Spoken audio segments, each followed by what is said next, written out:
तो इस फिल्म की शुरुआत उस वक्त से होती है जब जेनेट पहली बार क्वांटम रैल्म में फंस गई थी, यानी एक यूनिवर्स, एक दुनिया में। वो अपने आसपास की चीजों को देखकर काफी घबरा जाती है, पर तभी अचानक कुछ अजीब सी क्रिएचर्स उस पर हमला कर देती है, जो क्रिएचर्स उसने भी आज से पहले कभी नहीं देखी थी। तो वो उनके हमले से बचती है, उनका मुकाबला करती है, बहुत सारे क्रिएचर्स को वो मार भी लेती है। पर तभी उसे यहाँ एक आदमी मिलता है जो घबराया हुआ था, और वो जेनेट से पूछता है कि इस वक्त हम कहाँ हैं। असल में ये और कोई नहीं बल्कि द कॉन्करर था। जिसके बाद ये सीन इधर से शिफ्ट होकर आता है मूवी के हीरो पर, यानी स्कॉट पर, एंटमैन पर। जब से वो एवेंजर्स में शामिल हुआ था वो काफी मशहूर हो गया था, लोग उसे काफी अच्छे से जानने लगे थे। हालांकि पहले लोग इसे इतना पसंद नहीं करते थे, पर अब यही लोग उसके दीवाने थे। और उसकी दोस्त अब अपने डैड की कंपनी संभालती है। वो पिम पार्टिकल्स का इस्तेमाल करती है दुनिया को अच्छा फ्यूचर भविष्य देने के लिए। ये पार्टिकल्स एनर्जी, ताकत को बढ़ा सकते हैं। अब उन लोगों की जिंदगी काफी अच्छी चल रही थी, काफी खुश थी वो। यहाँ तक कि स्कॉट ने अपनी ऊपर एक किताब भी लिखी थी जिसे वो पढ़कर लोगों को सुना रहा था। वो अब सारे काम छोड़कर एक अच्छे इंसान और एक अच्छा बाप बनना चाहता था, और हमेशा इंसानियत की मदद करना चाहता था। तभी फिर स्कॉट के पास कॉल आती है कि आपकी बेटी किसी को पुलिस ने गिरफ्तार कर लिया है, क्योंकि वो पुलिस वालों से उलझ रही थी, उनके मामले में टांग अड़ा रही थी। जब पुलिस वाले सड़क पर सोने वाले लोगों को वहाँ से हटा रहे थे, तो किसी उन्हें ऐसा करने से रोक रही थी। इसीलिए स्कॉट और उसकी दोस्त पुलिस स्टेशन जाकर उसे छुड़ाते हैं और अपने साथ ले आते हैं। स्कॉट उसे समझाता है कि हीरो बनने के चक्कर में तुम एक दिन किसी मुसीबत में फंस सकती हो, तो इन कामों से दूर रहो। इस पर किसी जवाब देती है कि नहीं डैड, अब मैं बड़ी हो गई हूँ, मेरे पास मेरा अपना बनाया हुआ सूट है, तो मैं अपनी हिफाजत कर सकती हूँ और लोगों की मदद करना चाहती हूँ। तब यहाँ स्कॉट को पहली बार ये बात पता चलती है कि किसी के पास भी एक सूट है जो और कोई नहीं बल्कि एंटमैन का है, और ये उसे स्कॉट के दोस्त ने दिया है। अब इसके बाद ही लोग स्कॉट की दोस्त के घर जाते हैं और उसके माँ बाप के साथ खाना खाते हैं। यहाँ हम देखते हैं कि उसकी दोस्त की मोम और कोई नहीं बल्कि जेनेट है, जिसे हमने शुरुआत में देखा था। वो सब लोग अब एक साथ मिलकर हंसी खुशी रहते थे। यहाँ केसी जेनेट के हस्बैंड और बेटे के साथ मिलकर क्वांटम रेल्म को और जाने की कोशिश कर रही है, यानी वही शुरुआत वाले यूनिवर्स, दुनिया। अब जेनेट के हस्बैंड स्कॉट को दिखाते हैं कि मैंने अपनी एड्स की चूंटियों पर और भी काम करना शुरू कर दिया है, उन्हें मजीद ताकतवर बनाने के लिए, जिस मकसद के लिए मैंने पिम पार्टिकल्स का इस्तेमाल किया है, जिससे ये एड्स इतनी ताकतवर हो गई है कि मेरे हिसाब से कुछ भी कर सकती है। मतलब मैं उन्हें जो करने का कहूँगा वो कर सकती है। तभी केसी भी सबको बताती है कि मैंने एक डिवाइस बनाई है जिसके जरिए हम क्वांटम रैम के बारे में और भी जान सकते हैं। पर इस बात से जेनेट खुश नहीं थी, क्योंकि उसने अपनी जिंदगी के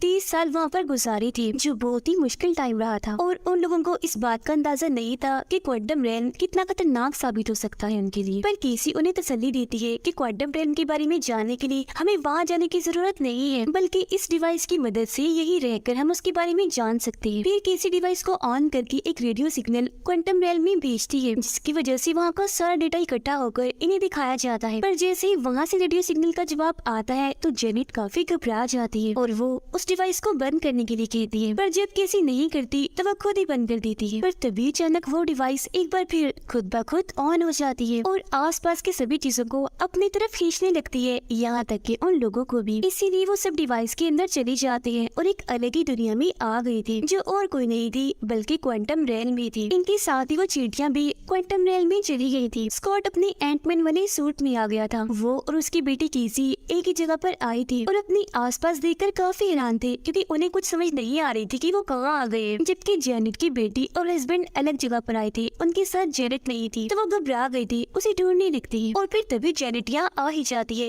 वो घबराई हुई थी और उनसे यहाँ छुप कर रहने का कहती है, जिसका मतलब था कि वो भी क्वांटम रैम में ही आए थे, बस अलग अलग जगहों पर थे। उधर स्कॉट भी अपनी दोस्त यानी जेनेट की बेटी से राब्ता करने की कोशिश कर रहा था, पर वो राब्ता नहीं कर पा रहा था। पर फिर भी वो बार बार किसी को ये दिलासा दे रहा था कि हमें कुछ भी नहीं होगा, हम सब यहाँ पर महफूज हैं।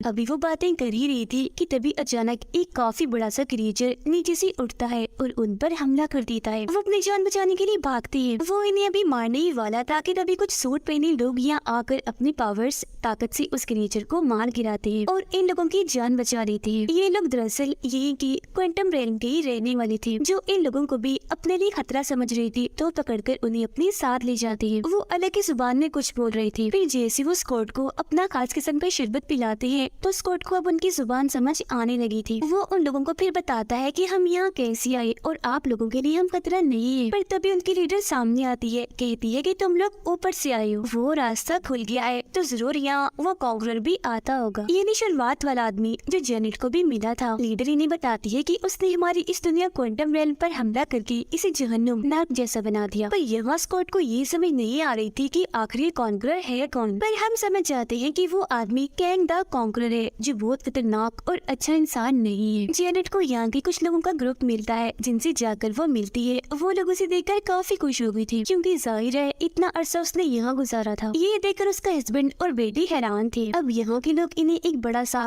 उड़ने वाला क्रिएचर देते हैं ताकि ये लोग उस पर सवारी कर सके। जिसके बाद ये लोग उस पर सवार होकर एक जगह पर जाते हैं जहाँ जेनेट उन दोनों को भी वो एक खास किस्म का शरबत पिलाती है और अब इन लोगों को भी यहाँ की जुबान समझ आने लगती है। अब यहाँ जेनेट अपने एक दोस्त से मिलकर उसकी मदद मांगती है क्योंकि इस आदमी और जेनेट ने मिलकर कॉन्करर का पहले सामना भी किया था और ये काफी बहादुर कहलाए थे, सब में काफी मशहूर हो गई थी। पर यहाँ जेनेट को ये जान के काफी बुरा लगता है कि उसका ये दोस्त अब कॉन्करर के साथ मिल चुका है, यानी इसने उसे सुलह का हाथ बढ़ाया है और वो अब इन लोगों को ही ढूंढ रहा है। ये सुनकर टीना को गुस्सा आता है, इसीलिए उस आदमी पर हमला करके उसकी शिप को चुराकर यहाँ से भाग जाती है। उधर क्वांटम रेल्म की लीडर स्कॉट को बता रही थी कि कैसे कॉन्करर ने हमारे लोगों को मारकर यहाँ अपनी एक अलग दुनिया बना ली जहाँ उसके बहुत सारे साथी है जो उसकी तरह ही खतरनाक है और जो लोग बच गए वो उसे छुपते छुपाते उसे हराने के लिए हर वक्त लड़ते रहते हैं। अब इतनी ही देर में कैंग द कॉन्करर के लोग इन पर हमला कर देते हैं क्योंकि उन्हें पता चल गया था कि वो लोग इन्हीं जेनेट और स्कॉट यहाँ आ चुके हैं। तभी लोग उनसे लड़ते हैं, उनका मुकाबला करते हैं। हालांकि कॉन्करर की टीम काफी बड़ी थी, काफी बड़ी लड़ाई छिड़ जाती है इनके बीच। कॉन्करर के लोगों ने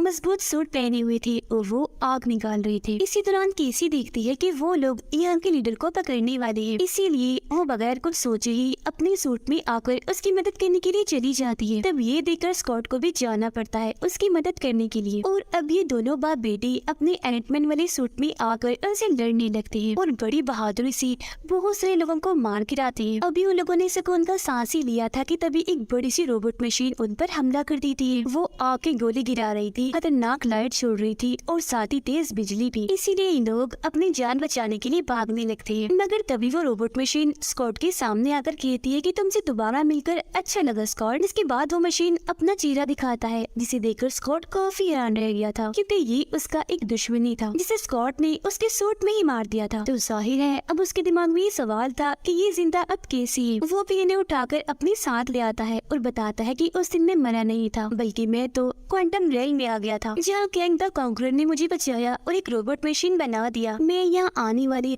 हर इंसान पर हमला करता हूँ। उधर जेनेट अपने हस्बैंड और बेटी को ये कहानी बता रही थी कि जब मैं यहाँ क्वांटम रेल में आई थी तब मेरी मुलाकात यहाँ कैंग द कॉन्करर से हुई। वो भी मेरी तरह यहाँ फंस गया था। उसने मुझे बताया कि मैं अलग अलग प्लैनेट्स पर जाता हूँ पर शिप खराब होने की वजह से मैं यही फंस गया। दरअसल मेरे पास एक ऐसा शिप है जिसकी मदद से मैं किसी भी टाइम लाइन में किसी भी यूनिवर्स में जा सकता हूँ।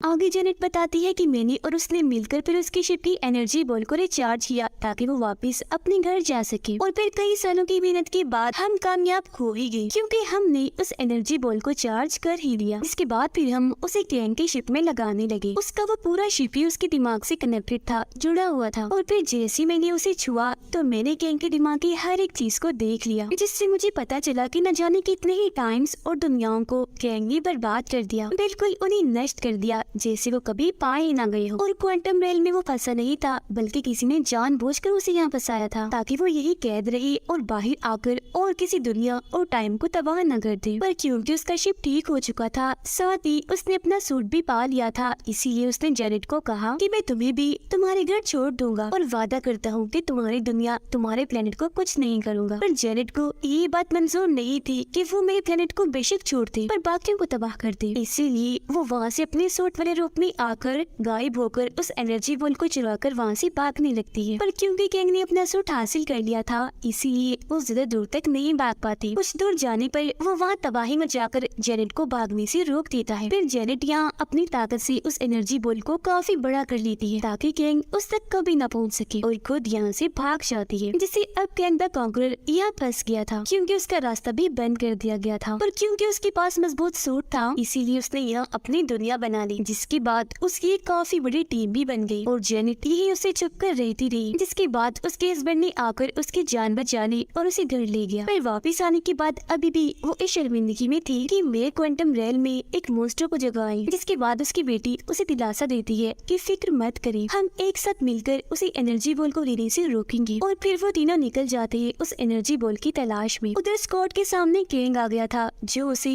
किसी को मारने की धमकी देता है कि मैं तुम्हारी बेटी को मार दूंगा, तो तुम जाकर उस एनर्जी बॉल को लेकर आओ। तो अपनी बेटी को बचाने के लिए स्कॉट चला जाता है, पर जैसे ही वो उस जगह के दरमियान में पहुंचता है तो उसे अजीब होने लगता है। वो देखता है कि यहाँ मेरी जैसे और भी कई सारे लोग बन चुके हैं। उसे कुछ भी समझ नहीं आती कि ये क्या हो रहा है। वो जितना इस बारे में सोचता जा रहा था उतने ही उसकी हम शक्ल बन रही थी। ये सब उसके दिमाग का काम था, वो ही सब कर रहा था। और फिर स्कॉट जैसे लोगों की, क्योंकि यहाँ एक काफी बड़ी टीम बन गई थी, तो यहाँ उनके बीच भगदड़ मच जाती है क्योंकि सारे भागकर उस तरफ जा रहे थे जहाँ एनर्जी बॉल है। हर कोई उसे हासिल करना चाहता था, पर इस चक्कर में मेन स्कॉट तो वही नीचे ही दबा रह जाता है। पर फिर वो अपनी सारे हम शक्ल की मदद लेकर ऊपर चढ़ जाता है। ये सारे बिल्कुल वैसा ही कर रहे थे जैसे चींटियां करती है, मतलब कि एक दूसरे के ऊपर चढ़ रहे थे और एक लंबी सी लाइन ऊपर की तरफ इन्होंने बनवानी थी। वो सबसे ऊपर जाकर एनर्जी बॉल तक पहुँचने ही वाला था कि तभी नीचे गिर जाता है। पर तभी इधर उसकी दोस्त आकर उसे बचा लेती है। स्कॉट फिर यहाँ अपनी पावर ताकत से उस एनर्जी बॉल को दोबारा से छोटा बना देता है। और तभी इधर जेनेट और उसके हस्बैंड भी आ जाते हैं। जेनेट उसे कहती है कि किसी भी कीमत पर ये बॉल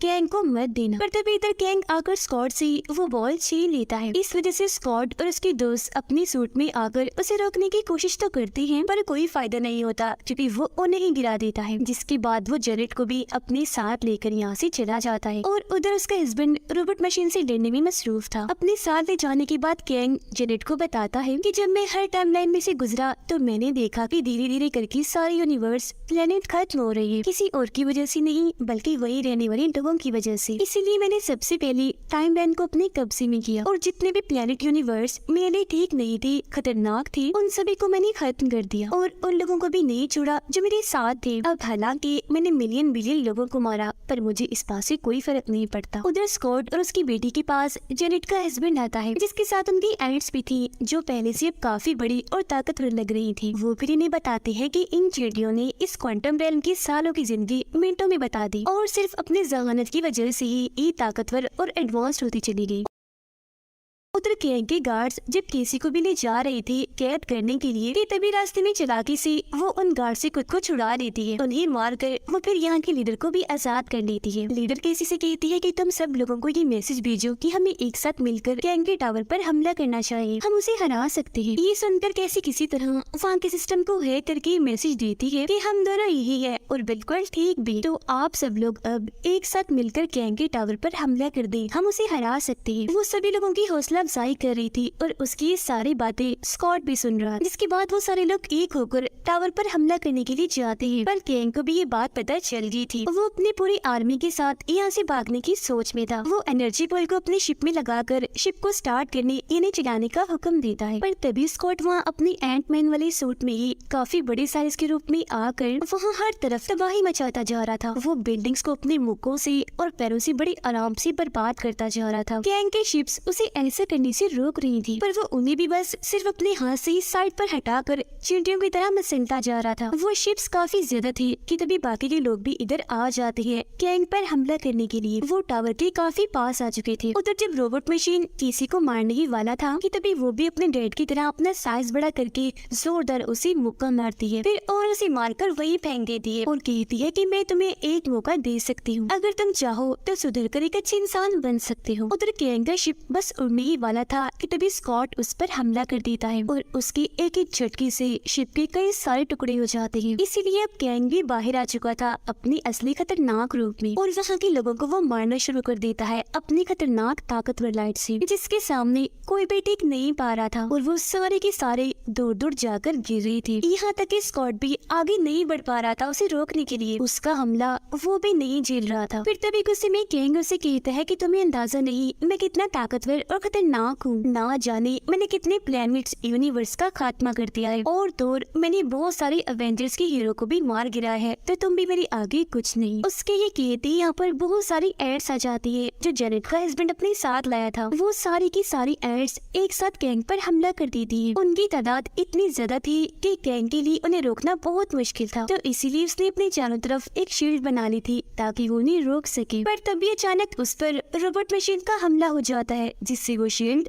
टूट जाती है और अब एक साथ सैकड़ों की तादाद में एड्स उस पर हमला कर देती है और इसी के साथ ही रोबोट मशीन का भी खात्मा हो जाता है। तभी जेनेट उन्हें कहती है कि आप सब जल्दी से टावर में आ जाए, हम यहाँ से निकलने लगे हैं। और क्योंकि उनके पास टाइम बहुत ही कम था इसीलिए वो जल्दी से टावर के अंदर आ जाते हैं। जेनेट ने यहाँ एनर्जी बॉल का इस्तेमाल करके एक पोर्टल, एक रास्ता बनाया था जिसके जरिए ये अपनी दुनिया में जाने लगते हैं। वो सारे तो चले जाते हैं पर अब जैसे स्कॉट की बारी आती है तो उस पर गैंग हमला कर देता है और उसे काफी बुरा मारने लगता है क्योंकि वो दरअसल स्कॉट को रोककर खुद ही उस पोर्टल के रास्ते से बाहर जाना चाहता था। पर यह स्कॉट उसे रोकने के लिए अपनी पावर की मदद से एनर्जी बॉल को तबाह करने लगता है। तब ये देखकर गैंग जल्दी से यहाँ से बाहर निकलने की कोशिश करने लगता है, पर जैसे ही वो पोर्टल के पास आता है तो सामने से स्कॉट की दोस्त आ जाती है जो उसे मारकर एनर्जी बॉल के पास फेंक देती है। एनर्जी बॉल तो पहले ही स्कॉट तबाह कर रहा था इसीलिए वो फटने लगती है। वहाँ एक जोरदार धमाका होता है जो गैंग को भी अपनी लपेट में ले लेता है और इस तरह से उसका खात्मा हो पाता है। पर ये लोग भी यहाँ से नहीं निकल पाते क्योंकि वो रास्ता बंद हो गया था, लेकिन वो इस बात से खुश थी कि हमने क्वांटम रेलम को तबाह होने से बचा लिया। अब तभी केसी अपने डिवाइस की मदद से उनके सामने दोबारा से पोर्टल खोल देती है जिससे अब ये भी वापस आ जाते हैं। अब स्कॉट अपनी इस जीत के बारे में सोच ही रहा था कि तभी उसके जहन में गैंग की वो बात आती है कि अभी इससे भी बड़ा खतरा आने वाला है। पर इस बारे में इतना ना सोचकर वो अपनी जिंदगी एंजॉय करने का सोचता है और केसी के साथ अपनी बर्थडे मनाता है। ये सारे भी अब एक साथ बहुत खुश थे। इसके बाद हम गैंग की आर्मी को देखते हैं जिसमें अलग अलग तरह की अलग अलग किस्म की बहुत सारी गैंग थी और फिर हम देखते हैं इस आर्मी के मेन गैंग को उसे फिर यहाँ से निकाल कर क्वांटम रेल में भेज दिया जाता है ताकि वो इस यूनिवर्स को खत्म कर ही दे जो काम पहले वाला गैंग नहीं कर पाया। और ये चीज उस खतरे की तरफ इशारा कर रही थी जिसके बारे में स्कॉट भी सोच रहा था। इसके बाद हम लोकी